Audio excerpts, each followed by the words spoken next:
Is your home ready for what's barreling toward us right now?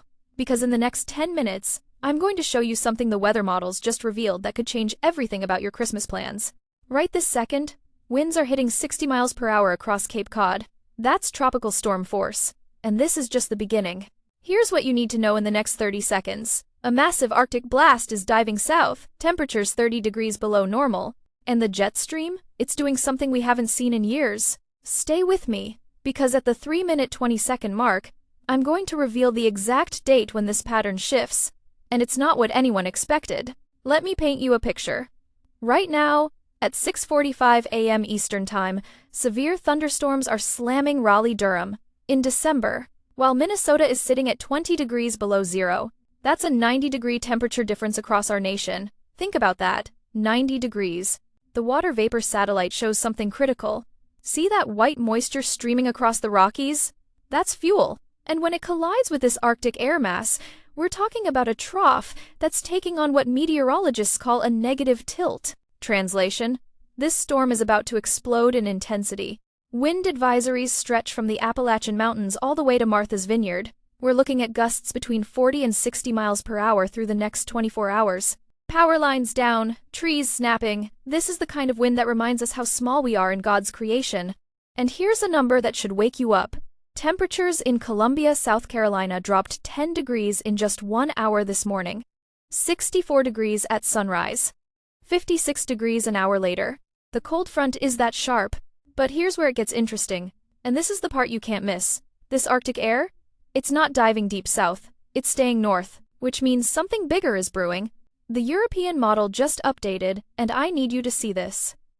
Between now and Christmas, we're looking at a ridge building across the central U.S. Temperatures in Nebraska, Kansas, even Wyoming climbing into the 70s. In late December, while the Great Lakes region can't get above single digits, this is a battle, warm versus cold.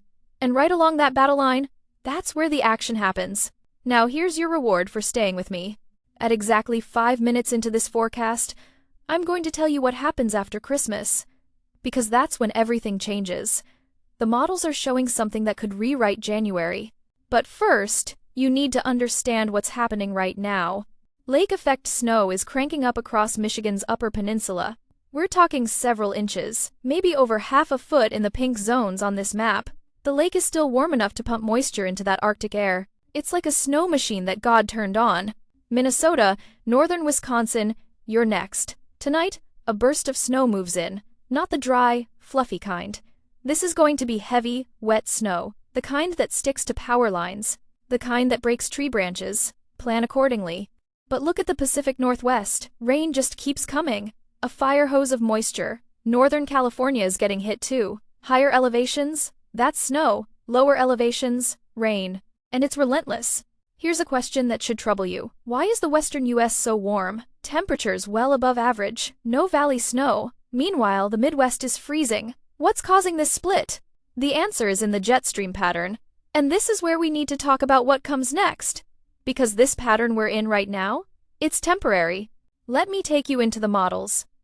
The GFS, the European, the Canadian, they're all saying the same thing as we push past December 25th. That ridge in the west starts to break down. The trough in the east tries to dig deeper, and somewhere around December 28th to January 2nd, we enter what I call the transition zone. This is the part of winter where patterns can flip on a dime. And here's why that matters to you. In 2015, December was diabolically warm. 80 degrees in South Carolina on Christmas Day. People said winter was over, and then January hit. Remember that? The blizzard that buried the mid-Atlantic under feet of snow? Second week of January 2016. Or 2021. Warm December, tornado outbreak in Kentucky. Everyone said, forget winter. Then 2022 arrived and we had winter storms 3 weekends in a row across the Carolinas. The lesson? Never count winter out. It only takes one storm to define your season. Just like in life, it only takes one moment of faith to change everything. God's timing isn't our timing. Now here's what the models show for late December. A weak system slides across North Dakota, bringing a wintry mix, nothing major. Then another system, slightly stronger, moves through the northern tier. Minnesota, Wisconsin, you'll see accumulating snow. A few inches, maybe more in the UP. But watch the temperature gradient. Right along the Great Lakes, there's a battle line. North of it, pure snow. South of it, rain or mix. And that line is going to wobble. That wobble determines who gets what. The I-95 corridor, here's something weird. Your high temperature today might be this morning, then temps drop all day. So when someone asks, what's the high today, the answer is complicated. It already happened at 7 a.m. Temperatures will try to rebound quickly though. By Sunday, we're moderating. The Arctic air doesn't have staying power this time. It's a quick hit, in and out. Like a jab, not a knockout punch. But here's the twist. And this is at 12 minutes, so you're right on schedule. Another shot of cold air tries to push in after Christmas.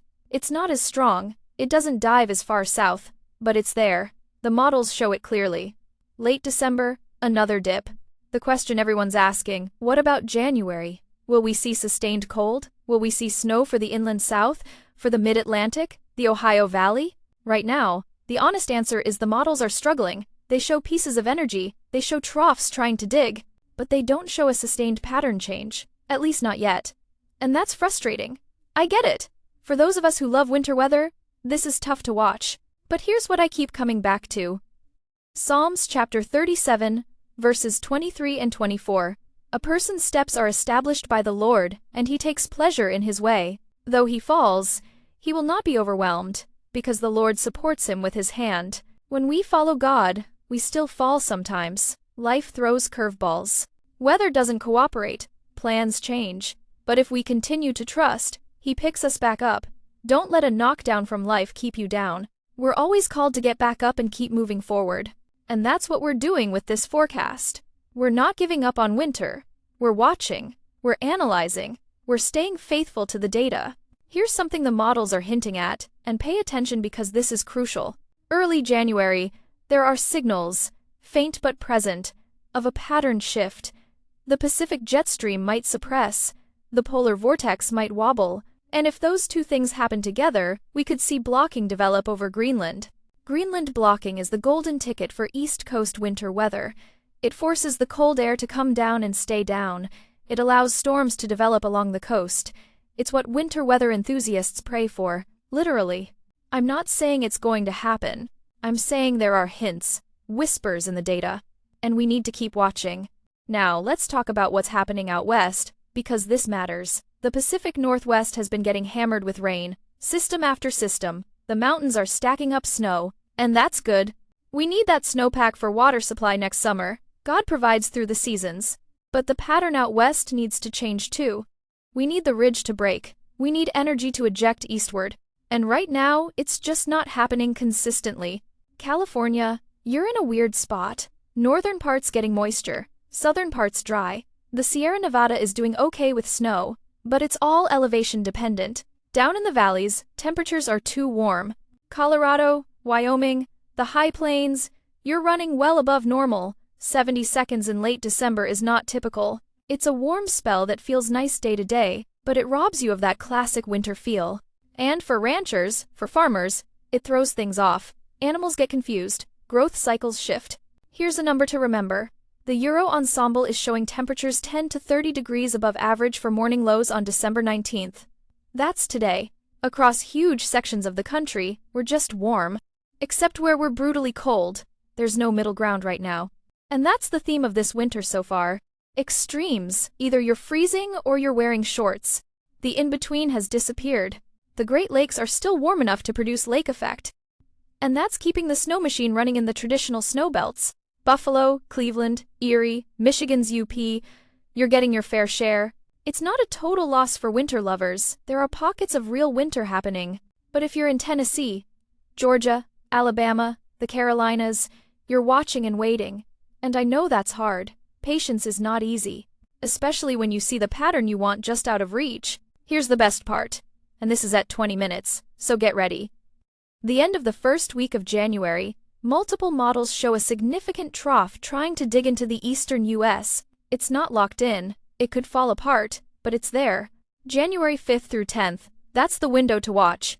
If that trough digs and a storm develops, we could be looking at our first real winter storm of the season for the mid-Atlantic and inland south. Snow, ice, the whole package. But it's too far out to know details. What we can say is the ingredients might be coming together. And isn't that how faith works? We can't see the full picture. We don't know exactly when or how, but we see the signs, we see the promise, and we trust that God's plan unfolds in His perfect timing. Temperature-wise, here's what to expect. This weekend, cold across the Midwest and Great Lakes, moderate along the East Coast, warm out west. Then next week, we start to even out. By Christmas Eve and Christmas Day, most of the country is near or slightly above normal. It's not going to be a white Christmas for most folks. I'm sorry to say that, but it's reality. The exception is the northern Rockies, and maybe parts of the northern plains. You could see snow on Christmas Day, and the traditional lake effect zones might have snow on the ground, but for the majority of the country, it's going to be a brown Christmas or a green Christmas. That doesn't mean winter is canceled, it just means winter is delayed, and we've seen this movie before. Warm December, then bang, January hits hard. Lake effect snow, let's circle back to that. Between now and the next 48 hours, the UP of Michigan could pick up over half a foot. The pink zones on the snow forecast map, that's where the jackpot is. And it's real snow. Heavy snow, the kind that makes you remember why you live up there, or question why you live up there, depending on your perspective. Northern Wisconsin, you're in for a few inches tonight into tomorrow. Minnesota, same deal, not a blockbuster storm, but enough to shovel, enough to slow you down, enough to remind you it's December. Detroit, you might see a half inch, just a coating. Enough to make the roads slick, but not enough to plow. Those are the worst kind of snows, honestly. Just enough to be annoying. Out west, the moisture continues. Another system Sunday, another one Monday. The Pacific is active, and that's actually a positive sign. When the Pacific is active, energy is available. Eventually, that energy makes its way east. It has to. The atmosphere doesn't like imbalances. So we wait, we watch, we trust. And we prepare for the possibility that January surprises us. Here's my final thought, and we're at 24 minutes now, so this is it. Winter 2024 to 2025 is not over. It's not even close to over. We're still in December. We haven't hit the coldest part of winter yet, which historically is mid-January into early February. The fat lady hasn't sung. She hasn't even taken the stage. Yes, the pattern right now is frustrating. Yes, it's warm in spots it shouldn't be warm. Yes, the cold air isn't diving deep enough. All of that is true. But patterns change. The atmosphere is fluid, and God is in control of the winds and the waves. I'm reminded that everything in His creation has a purpose. Even the warmth, even the cold, even the waiting. There's a lesson in the patience. There's a lesson in trusting when you can't see the outcome. So for those of you who love winter weather, don't lose hope. Keep watching with me. Keep praying for snow if that's your thing. Keep trusting that the pattern will shift, because it will. It always does. And for those of you who are just trying to get through to spring, hang in there too. The cold will come and go, the storms will pass, and before you know it, the flowers will be blooming again. But right now, today, tonight, this weekend, here's what you need to do. Secure anything outside that could blow away with these 60-mile-per-hour winds. Charge your devices in case power goes out. Have your flashlights ready. If you're in the lake effect zones, make sure you've got your snow shovels handy. And if you're in the warm zones, enjoy it while it lasts. Most importantly, check on your neighbors. Especially the elderly. Especially those who might struggle in the cold or the wind or the snow. That's what we're called to do. Love one another. Serve one another. Be the hands and feet of Christ in practical ways. The weather is going to do what it's going to do. We can't control it. But we can control how we respond, how we prepare, how we help each other. That's what matters. One more thing. That window in early January I mentioned, January 5th through 10th, keep that in your back pocket. Don't obsess over it, but remember it, because if the models are right, that could be when winter finally arrives for real across the eastern US. And if I'm reading the signs correctly, it might be worth the wait. Until then, stay warm, stay safe, and keep the faith. God bless you all. The best weather coverage is coming your way tomorrow morning at 6:45 a.m. Eastern. You won't want to miss what the overnight model runs show. Something's shifting. I can feel it.